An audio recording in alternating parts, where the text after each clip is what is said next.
Hello friends, ಎಲ್ಲರಿಗೂ ನಮಸ್ತೆ. Welcome back to our channel beautiful creation blog. ಇವತ್ತಿನ ಚಾನಲ್ನಲ್ಲಿ ನಾನು ತೊಗೊಂಡು ಬಂದಿರೋ ಒಂದು ವಿಷಯ ಏನು ಅಂತ ಹೇಳಿದ್ರೆ ಪೆನ್ಷನ್ ಪ್ಲ್ಯಾನ್ ಬಗ್ಗೆ.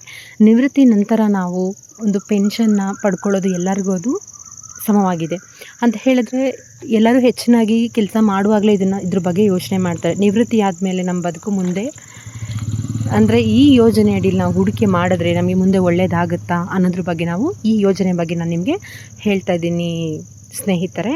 ಇದೊಂದು ಪೆನ್ಷನ್ ಪ್ಲ್ಯಾನ್ ಆಗಿರುತ್ತೆ. ಈ ಒಂದು ಪ್ಲ್ಯಾನಲ್ಲಿ ನಾವು ನಿವೃತ್ತಿ ಆದಮೇಲೆ ಒಂದು ನೆಮ್ಮದಿಯಾದ ಒಂದು ಜೀವನ, ಒಂದು ಬದುಕನ್ನು ನಾವು ನಿಭಾಯಿಸಬೇಕು, ನೆಮ್ಮದಿಯಾಗಿ ಇರಬೇಕು ಅಂದರೆ ಈ ಒಂದು ಯೋಜನೆಯಲ್ಲಿ ನಾವೆಲ್ಲ ಹಣನ ಹೂಡಿಕೆ ಮಾಡ್ಬೋದು. ಹಣನ ನಾವು ಇದರಲ್ಲಿ ಕೂಡಿಡ್ಬೋದು. ಇದು ಹೇಗೆ, ಈ ಯೋಜನೆ ಬಗ್ಗೆ ಏನು ಎತ್ತ ಪ್ರತಿಯೊಂದು ನಾನು ಡೀಟೇಲ್ಸ್ನ ನಿಮಗೆ ತಿಳಿಸ್ಕೊಡ್ತೀನಿ.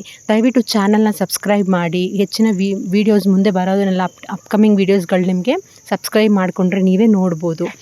ಈಗ ಸ್ನೇಹಿತರೆ, ಪೆನ್ಷನ್ ಪ್ಲ್ಯಾನ್ ಈಗ ಮಾರುಕಟ್ಟೆಯಲ್ಲಿ ನಮಗೆ ಗೊತ್ತಿರೋ ಹಾಗೆ ತುಂಬ ತರಹದ ಪಿಂಚಣಿ ಯೋಜನೆಗಳಿದ್ದಾವೆ.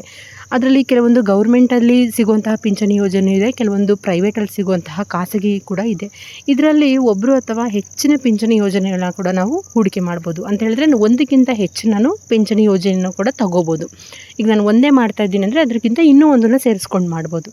ಹಾಗಾದರೆ ಸೇವಾ ಜೀವನದಲ್ಲಿ ನಾವು ತಿಂಗಳು ಪೂರ್ಣಗೊಂಡ ನಂತರ, ಈಗ ನಾವು ಕೆಲಸ ಮಾಡ್ತಾ ಇರೋ ಒಂದು ಸೇವೆಯಲ್ಲಿ ತಿಂಗಳು ಪೂರ್ಣಗೊಂಡ ತಿಂಗಳು ಮುಗೀತು ಅಂತ ಹೇಳಿದಾಗ ನಮಗೆ ಒಂದು ಸಂಬಳವನ್ನು ತಗೊಳ್ತೀವಿ. ಆ ಸಂಬಳದಲ್ಲಿ ನಾವು ಉಳಿತಾಯನೂ ಮಾಡಬೇಕು, ಮನೆ ಖರ್ಚು ಮಾಡಬೇಕು, ಎಲ್ಲನೂ ಸಾಗಿಸ್ಬೇಕು. ಆದರೆ ನಮಗೆ ಕೆಲಸ ಒಂದು ಶಾಶ್ವತವಾಗಿರೋದಿಲ್ಲ. ಏಕೆ ಅಂತ ಹೇಳಿದ್ರೆ ನಮಗೆ ವಯಸ್ಸಿದೆ. ನಾವು 100 ವರ್ಷನೂ ದುಡಿಯೋಕ್ಕಾಗಲ್ಲ. ಒಂದು ಸರ್ಟನ್ ಏಜ್ ಅಂತ ಇರುತ್ತೆ. ಈಗ 60 ವರ್ಷ ತನಕ ನಮಗೆ ನಿವೃತ್ತಿ ಇರುತ್ತೆ. ಯಾವುದೇ ಕೆಲಸಕ್ಕೆ ಹೋದರೂ ಒಂದು ಇಷ್ಟು ವರ್ಷ ತನಕ ಸರ್ವಿಸ್ ಅಂತ ಇದ್ದೇ ಇರುತ್ತೆ. ಅದಾದಮೇಲೆ ನಾವು ರಿಟೈರ್ಡ್ ಆಗೇ ಆಗ್ತೀವಿ. ಅದು ಒಂದು ಪ್ರೈವೇಟ್ ಸೆಕ್ಟರಲ್ಲಾದರೂ ಆಗ್ಬೋದು, ಗೌರ್ಮೆಂಟಲ್ಲೂ ಆದರೂ ಆಗ್ಬೋದು. ಆದರೆ 60 ವರ್ಷದ ನಂತರ ಹೇಗೆ?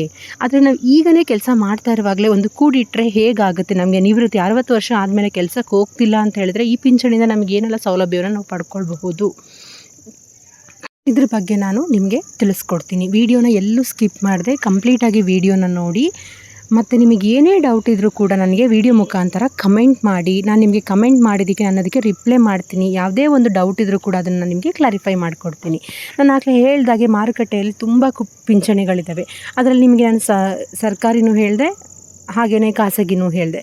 ನಾವು ಯಾವ ಯೋಜನೆನ ತೊಗೊಳ್ತೀವಿ ಅನ್ನೋದು ನಮ್ಮ ಒಂದು ಸಂಬಳ ಸೇವಿಂಗ್ ಮಾಡೋದ್ರ ಮೇಲೆ ಒಂದು ಡಿಪೆಂಡ್ ಆಗಿರುತ್ತೆ. ಯಾಕೆ ಅಂತ ಹೇಳಿದ್ರೆ ನಮಗೆ ತಿಂಗಳಿಗೆ ಬರುವಂಥ ಒಂದು ಸಂಬಳಕ್ಕೆ ನಾವು ಪಿಂಚಣಿಗೆ ಕಟ್ಟೋಕ್ಕೆ ಅಂದರೆ ಒಂದು ಪೆನ್ಷನ್ ಸ್ಕೀಮ್ ಕಟ್ಟಲಿಕ್ಕೆ ನಾವು ಯೋಚನೆ ಮಾಡ್ಕೊಳ್ತೀವಿ, ಯಾವುದಕ್ಕೆ ಯಾವ ಥರ ಮಾಡ್ಕೋಬೋದು ಅಂತ ಹೇಳಿ. ಆದರೆ ಪಿಂಚಣಿ ಈ ಒಂದು ಪೆನ್ಷನ್ ಸ್ಕೀಮ್ ಮಾಡೋದ್ರಿಂದ ನಮಗೆ ತುಂಬಾ ಹೆಲ್ಪ್ ಇದೆ. ಯಾಕೆ ಅಂತ ಹೇಳಿದ್ರೆ ನಾವು ಏನೆಲ್ಲ ಕಟ್ಟುತ್ತೀವೋ ಅದರಿಂದ ನಮಗೆ ಒಂದು ಇಂಟ್ರೆಸ್ಟು ನಮಗೆ ಸಿಗುತ್ತೆ.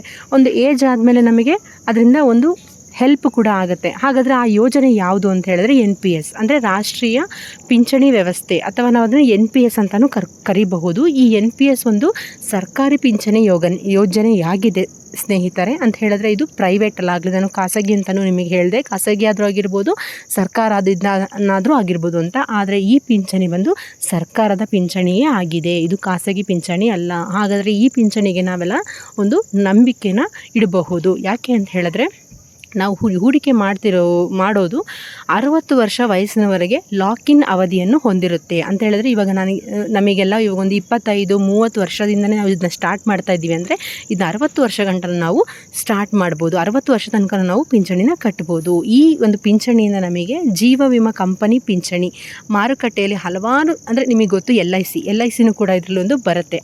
ಮಾರುಕಟ್ಟೆಯಲ್ಲಿ ಹಲವಾರು ಒಂದು ಕಂಪನಿಗಳಿದೆ. ಅದರಲ್ಲಿ ಕೂಡ ಒಂದಾಗಿ ಜೀವ ವಿಮಾ ಕಂಪನಿನೂ ಕೂಡ ಒಂದಾಗಿದೆ. ಎಲ್ಲರೂ ಪಿಂಚಣಿ ಯೋಜನೆಗಳಲ್ಲಿ ಮಾರಾಟ ಮಾಡ್ತಾರೆ. ಇವುಗಳಲ್ಲಿ ಒಂದು ಅಥವಾ ಹೆಚ್ಚಿನ ಪಿಂಚಣಿ ಯೋಜನೆಯನ್ನು ಕೂಡ ನಾವು ಆಯ್ಕೆ ಮಾಡ್ಕೊಬೋದು. ಯಾಕೆ ಅಂತ ಹೇಳಿದ್ರೆ ಆದಾಯದ ಜೊತೆಗೆ ಜೀವ ವಿಮಾ ಪ್ರಯೋಜನ ಸಹ ಕೂಡ ನಮಗೆ ಸಿಗ್ತಾ ಇದೆ. ನಮಗೇನು ಆದಾಯ ಬರ್ತಿದೆಯೋ ಆ ಆದಾಯ ಜೊತೆಗೆ ನಮಗೆ ಈ ಒಂದು ಜೀವ ವಿಮಾ ಪ್ರಯೋಜನಗಳು ಸಹ ಕೂಡ ಸೌಲಭ್ಯ ಸಿಗ್ತಾ ಇದೆ. ಈ ಸೌಲಭ್ಯದಿಂದ ಪ್ರಯೋಜನ ಕೂಡ ನಾವು ಪಡ್ಕೊಬೋದು. ಮೂರನೇದು ಯೂನಿಟ್ ಲಿಂಕ್ಡ್ ವಿಮಾ ಯೋಜನೆ. ನೋಡಿ ಸ್ನೇಹಿತರೆ, ಇದು ಒಂದು ಹೊಸ ಯೋಜನೆ ಇದೆ, ಯೂನಿಟ್ ಲಿಂಕ್ಡ್ ವಿಮಾ ಯೋಜನೆ ಅಂತ ಹೇಳಿ. ಈ ಒಂದು ಯೋಜನೆಯಲ್ಲಿ ಒಂದು ಇನ್ಶೂರೆನ್ಸ್ ಪ್ಲ್ಯಾನ್ ಇರುತ್ತೆ, ಅಥವಾ ಯುಲಿಪ್ ಒಂದು ರೀತಿಯ ಜೀವ ವಿಮಾ ಯೋಜನೆಯಾಗಿದೆ. ಇದು ಕೂಡ ಒಂದು ಜೀವ ವಿಮಾ ಯೋಜನೆಯಾಗಿದೆ. ಇದನ್ನು ಮಾರುಕಟ್ಟೆಯಲ್ಲಿ ಒಂದು ಸಂಬಂಧಿತ ನಿಧಿಗಳಲ್ಲಿ ಹೂಡಿಕೆ ಕೂಡ ಮಾಡಬಹುದು. ಮತ್ತು ಇದೊಂದು ಅಪಾಯ ತೆಗೆದುಕೊಳ್ಳುವ ಸಾಮರ್ಥ್ಯ ಮತ್ತು ಹಣಕಾಸಿನ ಗುರಿಗಳನ್ನು ಅವಲಂಬಿಸಿ ಯುಲಿಪ್ಗಳಲ್ಲಿ ಹೂಡಿಕೆ ಮಾಡಬೇಕು. ಇದು ಒಂಥರ ಡಿಫ್ರೆಂಟ್ ಆಗಿದೆ ಸ್ನೇಹಿತರೆ. ಯೂನಿಟ್ ಲಿಂಕ್ಡ್ ವಿಮಾ ಯೋಜನೆ. ಈ ಯೋಜನೆಯಲ್ಲಿ ನಾವು ಕೂಡ ಹಣಕಾಸಿನ ಗುರಿಗಳನ್ನು ಅವಲಂಬಿಸಿ ಯುಲಿಪ್ಗಳಲ್ಲಿ ಹೂಡಿಕೆನ ಮಾಡ್ಬೋದು. ಇದರಲ್ಲಿ ಕೂಡ ಹೂಡಿಕೆ ಮಾಡುವುದರಿಂದ ನಮಗೆ ತೆರಿಗೆ ಲಾಭವೂ ಕೂಡ ಸಿಗುತ್ತೆ. ತೆರಿಗೆ ಲಾಭ ಅಂತ ಹೇಳಿದರೆ ನಮಗೆ ಇನ್ಕಮ್ ಟ್ಯಾಕ್ಸ್ದು ನಮಗೆ ಬೆನಿಫಿಟ್ ಸಿಗುತ್ತೆ. ನಾವು ಇನ್ಕಮ್ ಟ್ಯಾಕ್ಸ್ ಕಟ್ಟೋದ್ರಲ್ಲಿ ನಮಗೆ ಬೆನಿಫಿಟ್ ನಮಗೆ ಈ ಯೂನಿಟ್ ಲಿಂಕ್ಡ್ ವಿಮಾ ಯೋಜನೆಯಿಂದ ನಾವು ಪಡ್ಕೋಬೋದು. ಅದು ಪ್ಲಸ್ ಪಾಯಿಂಟ್ ಆಗಿರುತ್ತೆ ನಮಗೆ. ನೆಕ್ಸ್ಟ್ ಉತ್ತಮ ಪಿಂಚಣಿ ಯೋಜನೆಯನ್ನು ನಾವು ಹೇಗೆ ಆಯ್ಕೆ ಮಾಡ್ಕೊಳ್ಳೋದು. ಈಗ ನಾನು ನಿಮ್ಗೆ ಯಾವುದೆಲ್ಲ ಹೇಳಿದೆ, ಈ ಯೋಜನೆಗಳಲ್ಲಿ ಉತ್ತಮವಾಗಿರುವಂತಹ ಯೋಜನೆ ಯಾವುದು, ಹಾಗಾದರೆ ನಾನು ಯಾವ ಯೋಜನೆನ ಆಯ್ಕೆ ಮಾಡ್ಕೋಬೇಕು, ಉತ್ತಮ ಯೋಜನೆ ಪಿಂಚಣಿಯನ್ನು ನಾನು ಯಾವ ಥರ ಆಯ್ಕೆ ಮಾಡ್ಕೋಬೇಕು ಅನ್ನೋದನ್ನ ನಾವು ಸುರಕ್ಷಿತ ನಿವೃತ್ತಿಯನ್ನು ಹೊಂದಲು ಸಾಕಷ್ಟು ಹಣ ಕೂಡ ಅಗತ್ಯವಿದೆ ನಮಗೆ. ಹಾಗಾದರೆ ಯಾವ ಪ್ಲ್ಯಾನ್ ಹೆಚ್ಚು ರಿಟರ್ನ್ಸ್ ಕೊಡ್ತದೆ, ನಮಗೆ ಯಾವುದು ಹೆಚ್ಚು ಲಾಭ ಕೊಡುತ್ತೆ. ಈಗ ನಾನು ಕಡಿಮೆ ಅಮೌಂಟ್ನ ತಿಂಗಳು ನಾನು ಕಟ್ತಾ ಇದ್ದೀನಿ ಅಂತ ಹೇಳಿದ್ರೆ ನನಗೆ ಹೆಚ್ಚಿನ ಆದಾಯ ಯಾವ ಸ್ಕೀಮಿಂದ ಬರುತ್ತೆ, ಹೆಚ್ಚಿನ ಅಪಾಯ ಅಂತ ಯಾವುದು ನಮಗೆ ತೊಂದರೆ ಆಗುತ್ತೆ ಅನ್ನೋದನ್ನು ನೋಡ್ಕೋಬೇಕು. ಇದರಲ್ಲಿ ನೀವು ಅಪಾಯವನ್ನು ತೆಗೆದುಕೊಳ್ಳೋಕೆ ಏನಾದ್ರು ಬಯಸಿದ್ರೆ ಸುರಕ್ಷಿತ ಯೋಜನೆ ಅಡಿಯಲ್ಲಿ ಮಾಡೋದು ತುಂಬಾ ಉತ್ತಮ. ಯಾಕೆ ಅಂತ ಹೇಳಿದ್ರೆ ಅದರಲ್ಲೂ ಕೂಡ ನಿಮಗೆ ಆದಾಯವು ಹಣದುಬ್ಬರವನ್ನು ಸೋಲಿಸಬಹುದೇ ಎಂದು ಕೂಡ ನಾವು ನೋಡ್ಕೊಬೋದು.